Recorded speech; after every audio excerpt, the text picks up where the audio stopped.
From Donald Trump there addressing the Gulf Cooperation Council. Doug, what do you make about what we just heard from Donald Trump? First, the context is Donald Trump. This is a made for Donald Trump forum that he was speaking to, a forum. A captive audience would be putting it mildly. It's a beholden forum on both sides. This was the Gulf Cooperation Council, 6 nations of Gulf states. All of them embrace Donald Trump's brand of transactional politics, a brand of foreign policy and policy making that a lot of Donald Trump's critics, both at home and abroad, say comes at the expense of traditional allies, of the rule of law, of respect for old friends, and people who sometimes, friends who aren't afraid to sometimes push back and criticize you a little bit. This is an audience, an uncritical audience, an audience that is there to do beat deals. Donald Trump knows it. This audience knows that Donald Trump is not there to lecture them about human rights or their brand of government or the way they govern, and so on and so forth. I will also note that on the U.S. side, you will notice that Donald Trump has come accompanied not just by a big bevy of business titans from some of the largest companies in the United States, from Apple to NVIDIA to Google, so forth. He also had sitting bolt upright behind him the top officials in his cabinet, showing the importance that he's attached to this Middle East, this 3-nation, 4-day Middle East tour. So you had the Secretary of State, Marco Rubio, who's going to be, Donald Trump announced, meeting with Syria's foreign minister in Turkey, following up on Donald Trump's, historic, not since 2000 meeting with the Syrian president, U.S. president, Syrian president this morning. Also there was Secretary of Defense Pete Hegseth, sitting just behind Marco Rubio. And then off to the side, perhaps less noticed by some of our viewers, but playing a very big role at this summit, Karis, is a man, Howard Lutnick, who is the Commerce Secretary, and a man we saw just a few days ago standing in the Oval Office alongside Donald Trump, paying basically fealty to him and talking about his genius as a deal maker when the U.S. and the U.K. signed a tariffs deal, a trade deal between each other. So there's that aspect of this. Captive audience in the Gulf Cooperation Council, beholden to this transactional president, ready to get all the deals they can out of him, even at no matter how much flattery it takes, and also a captive cabinet administration of absolute yes men sitting behind him, objectively yes men. These are people he had in his first term some pushback. These people have been marching in lockstep with Donald Trump's agenda. So, Doug, what positive can you take away from what you just heard? Okay, I will not be all doom and gloom, Karis. It is very significant, lifting sanctions on Syria. And yes, it is absolutely true when Donald Trump says that, this is something that will help bring stability and prosperity to the region. If it is successful, if investment does begin to flow into Syria, if this new Syrian president makes good, if momentum builds from this sanctions lifting move by the United States, brings money and helps bring the devastated Syrian economy and the Syrian people. Remember, 1 out of 4 Syrians have fallen into extreme poverty. Some 7 out of 10 Syrians are just plain poor as a result of this devastating civil war. If all of that happens as a result of this and it creates stability in Syria, it will definitely have a ripple effect across the region. And yes, good things can come of it. But sadly, I would say that once again we also saw that exercise, and it's just hard not to comment on it. The exercise in often Donald Trump's achievements, and you can't make light of everything. There are some real achievements here. But sadly, that's my use of the word, sadly, the boasting and the achievements are, in a sense, undermined by the sense that Donald Trump's aggrandizement and his achievements always come at the expense of belittling others, putting other people down. He can't praise himself for what he's doing without somehow not praising others. So the targets, once again, all of the hit themes, whenever you hear Donald Trump addressing an audience, no matter where it is, Karis, he took shots at Biden again. The bedlam, the quote, bedlam and havoc that Joe Biden brought, and not just in the Middle East region, according to Donald Trump, but in everything he did. A man who is signally incapable of doing anything right anything with a successful outcome. So there was attack against Biden. There was once again the circling back, Karis, coming, remember, at a Gulf Cooperation Council forum the day after he announced lifting Syrian sanctions, circling back to his election, once again to his election, talking about how he had a big mandate from the American people. In fact, he won that vote, the popular vote, by 1.5%, one of the smallest popular margins in the past 30 to 40 years. But let's move beyond that. Big mandate.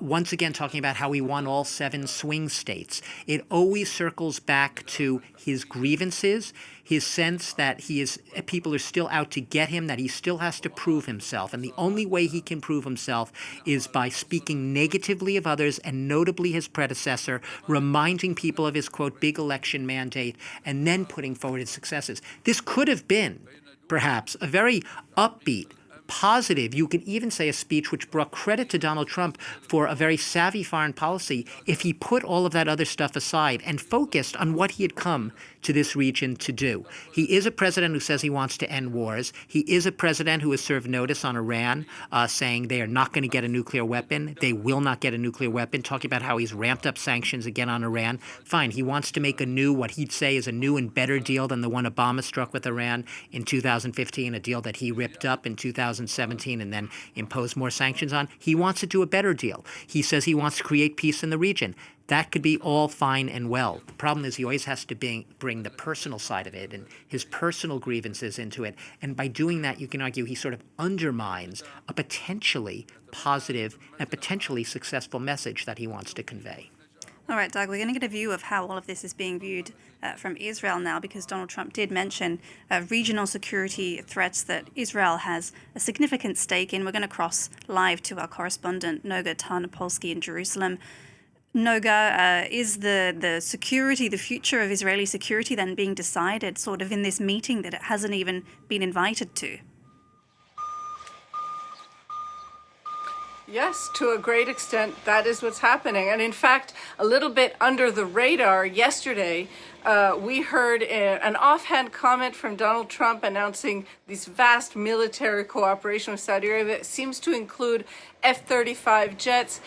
Donald Trump, in that one offhand comment and in that deal, simply scrapped something like 60 years of a policy that held U.S. and Israeli relations together. It's called the Qualitative Military Edge. QME, you can see it online. And this held that Israel, as the United States' top ally in the Middle East, would always get American top technology, and that this same technology would be denied to Israel's enemies in the region, that Israel would be at least protected by this. That exists no more. That simply was scrapped, and now we see the President of the United States meeting with the new president of Syria, somebody who until fairly recently was seen as a terrorist, and who Israel has attempted through every military and diplomatic means to delegitimize. I heard there's a possibility that Turkish President Recep Tayyip Erdogan was in the room via Zoom, that the Saudi Crown Prince was there. The only country among these that even has ties to Israel is Turkey, and those ties are very seriously frayed. I do want to add one more thing. It's not just about Israel. It is also about the Palestinians. They didn't get a single mention in these 2 days. So it may be the case that Donald Trump, apart from hoping to save Israeli hostages and get those victory images for himself, which he has done, certainly with the freedom of Aidan Alexander, he may just be a little bit sick and tired of the entrenched problem in this part of the world and have decided to move on to fancier business deals in the Persian Gulf. All right, Noga, thank you very much for that analysis from you from Jerusalem.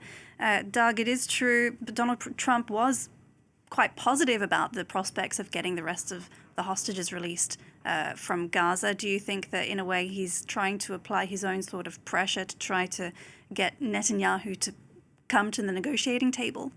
Yeah, no, he is, because as I said before, and Noga alluded to this, Donald Trump wants wars to end. He wants to move on, yes, to deal-making of this kind that we've seen on this trip so far, and more of which we can expect in the days ahead as he moves on to Qatar and to the United Arab Emirates. But at the same time, I think that with Donald Trump right now, Noga hit an interesting point because Benjamin Netanyahu has been stepping up the Israeli military operations in Gaza. We seem so many eons away from that brief ceasefire earlier this year that collapsed in mid-March when Israel basically resumed its military operations there. And you can see the frustration perhaps in his tone that he has taken and his decision not to go to Israel on this trip, to essentially snub, to blow off Benjamin Netanyahu, a man who has been, hitherto described as a close ally of Donald Trump's.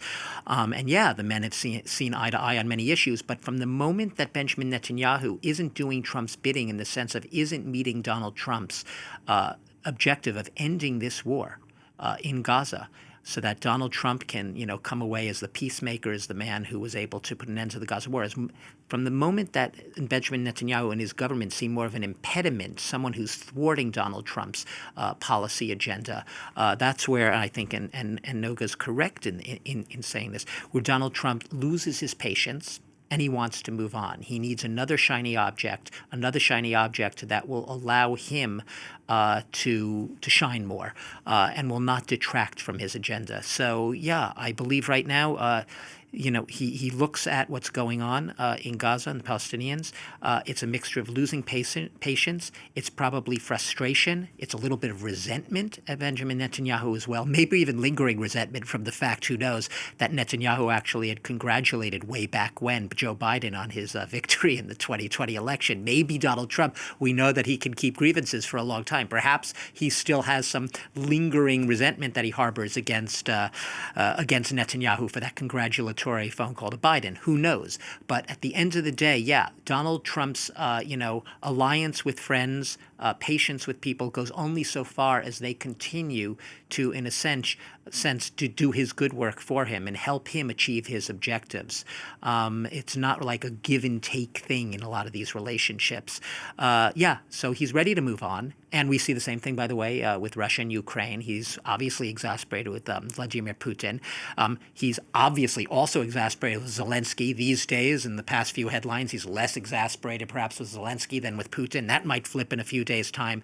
But basically, the wars seem further from resolution than closer. We get a more impatient Donald Trump, a Donald Trump who is less inclined to stay hard focused on issues that are often very complex and very nuanced and do actually require focus. So from today's perspective, Donald Trump is coming away with a lot of big deals, perhaps $1 trillion worth of them. But he's not going to come away from this visit with a prospect of the war ending, perhaps in Gaza, and certainly not with perhaps a Iran deal on the table. Well, one thing he probably also would have liked to happen is to finally get Saudi Arabia and Israel to normalize ties. What do you think? I mean, obviously, Saudi Arabia has long said that a two-state solution needs to be put in place before they can even think about that. Anything else behind the delay? That's mainly what's behind the delay because, Donald Trump has been very clear and explicit. He wants this normalization to happen, not today, but yesterday. He thinks it already should have happened. You can see he's obviously very, very resentful and angered by the fact that the events, that is a euphemism, but the conflict in Gaza is putting more of a gap between that objective, the reality of it happening. But it's the Saudis. The optics are horrible for the Saudis if they were right now to normalize relations with Israel. As much as Crown Prince Mohammed bin Salman might be beholden to Trump or reliant on Trump to enable him to project Saudi Arabia on the world stage as that next big world player, not just regional player, with his vision to 2030 and seeing the potential of having, Donald Trump almost a godsend to him in the sense that Donald Trump is a transactional president who is ready to basically take as much as the Saudis are ready to invest in the U.S. and make deals off of that. As much as all of that plays into the Saudis' sense of their own ambitions, their sense of pride and hopes for the future, they also draw the line. They have to. They can't be seen. And all of these goals Gulf Cooperation Council members can't be seen as abandoning the Palestinians. No matter what they might privately think of the Palestinian cause and the war in Gaza right now, at least publicly, they know that the opinion of many of the citizens of their countries are firmly behind the Palestinian cause. They know that the two-state solution is also a very popular cause, and they cannot just drop it. They cannot abandon it even for a transactional American president ready to do hundreds of billions of dollars of deals with them. So that is why right now the Saudi-Israeli normalization just isn't going to happen yet. And obviously with Benjamin Netanyahu being the thorn in Donald Trump's side, if that thorn were removed somehow, Donald Trump perhaps would see a clearer path towards getting the Saudis on board with that normalization. Well, later this Wednesday, Trump is set to move on to Qatar. He's due to land there at the international airport. Trump then obviously seeking to continue making business deals there as well. Well, he's already making business deals there. His son, Eric, his second son, Eric, has I believe it's $5.4 billion. There's a deal for a new golf resort that's going to be developed there. So there's a lot of family business ties with Qatar, obviously, already. And this is the kingdom, lest we need to remind our viewers, I think it's gone about as viral as it can, that Donald Trump is considering accepting a luxury jetliner from their royal family, which would be outfitted, used as Air Force One. And then Donald Trump, it's essentially a gift that raises constitutional, ethical, legal, security issues, because the $400 million jet would presumably, if he were to end up accepting this and using it as Air Force One, would have to be, when I say retrofitted, what I'm really saying is the U.S. Army would have to take the entire jet apart piece by piece, and it would have to basically search it and scan it for any, sense of security lapses or hidden listening devices or chips or whatnot. And the cost of doing that might well be around $400 million. So it's not exactly a free gift. It's more of a Trojan horse. But that said, yeah, Qatar is another country which obviously is also, been a difficult country in the region that always has had the best relations with its neighbors in the region, but it certainly right now is on a very good footing with this administration under Donald Trump. They will be looking to do more deals. Donald Trump said coming in he wanted to get the price tag up to about $1 trillion in deals on this visit. It might be higher because now you have Mohammed bin Salman, after already pledging $600 billion of investment, sort of implying that he can get that up higher. He can get that up to Donald Trump's round $1 trillion number, plus add on the deals to be made in Qatar and United Arab Emirates. I think I had seen the number bandied about somewhere of up to $2 trillion. It sounds absolutely pie in the sky, almost fantastical, but it's not. It's not so far out there. It's not so far-fetched. It's possible, yeah, he'll come back with at least $1.5 trillion in deals, either in the pipeline or already signed and sealed. So yeah, on that sense, it's a very big deal. But I would say on the foreign policy front, in terms of true achievements, the one banner headline coming away from this visit will be the lifting of the Syrian sanctions, the lifting of that, and trying to bring Syria back on board into the good graces of the international community via the pathway of greater investment in its economy.